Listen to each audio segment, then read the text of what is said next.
What's going on, everybody? Today we are looking at the histogram, a tool in your camera for gaining proper exposure. So what is the histogram? I'm grabbing this definition from the Digital Photography School in an article that I'll link down below that will go into a lot more depth explaining every aspect of the histogram. But for our purposes, a histogram is a graph that represents the tones in an image, the highlights, the shadows, and everything in between. So all your modern cameras have this feature, and this is what I would suggest you use to get proper exposure in your images. So how do you turn the histogram on? If you hit the info button on back of your camera, it should tab it on or off. And if it does not, you want to find shooting info display on this R8. It's in the camera tab on tab 9, shooting info display, screen info settings, and there's different options for things you can choose to toggle on and off when you hit that info button. So how do we read the histogram? On the x-axis, it is from left to right, blacks, shadows, midtones, highlights, whites all the way on the right. And on the y-axis, it is showing the density of pixels in that tonal range. So we can see here, looking at this image that I have exposed now, a majority of our pixels are in the upper mid-tone range. Now if we come here and we start messing with our shutter speed, as I go with a faster shutter, it's moving those pixels to the left. We're starting to press up against the left side, and that is clipping data in our shadows. It's making them pure black. There's no information there that we can bring back. And as I go for a longer shutter speed, we're now pushing up against the right. So we're clipping our highlights. There's no information there.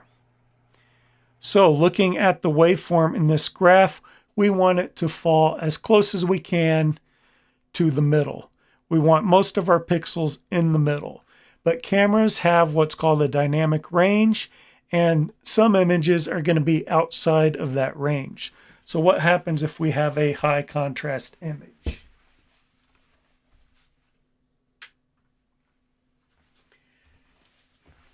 If we look at this light I just turned on, we can see that all of a sudden we have all these pixels over here on the right side, and they are blown out.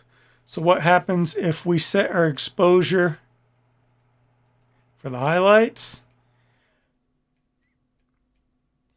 Now we have proper highlights, but we've lost all detail in our shadows, and that is because this image is out of the sensor's range. So in choosing an exposure, we have to either choose to have some clipping in the highlights or some clipping in the shadows, or we have to do what's called multiple exposures. And in that, I would take a picture for the highlights, a picture for the midtones, a picture for the shadows, and blend them all together. And you can go as many as 3, one for the highlight, midtone, shadows, or spread it out to 9 or whatever you want, and catch all different exposures from the darkest to the brightest and blend it all together, and that's where you get a HDR image, high dynamic range. If you're shooting a sunset or a sunrise, a lot of times you're going to lose that definition in the shadows because you want to protect the highlights, because the colorful sky is the most important part of your image. So you would end up needing to shoot multiple exposures. Some people like to shoot exposing to the right and then darken it down in post. Some like to shoot to the left, brighten it up in post. You can generally get better shadow recovery than you can highlight recovery. I recommend always protecting your highlights. But in most instances, I think you should just try and get all your pixels right in the middle, the best exposure you can get in camera, unless you are shooting log. Log 2, log 3, they recommend shooting to the right. Now we're talking about video because you get a little bit better dynamic range, but you still want to protect your highlights. You can just push to the right a little more.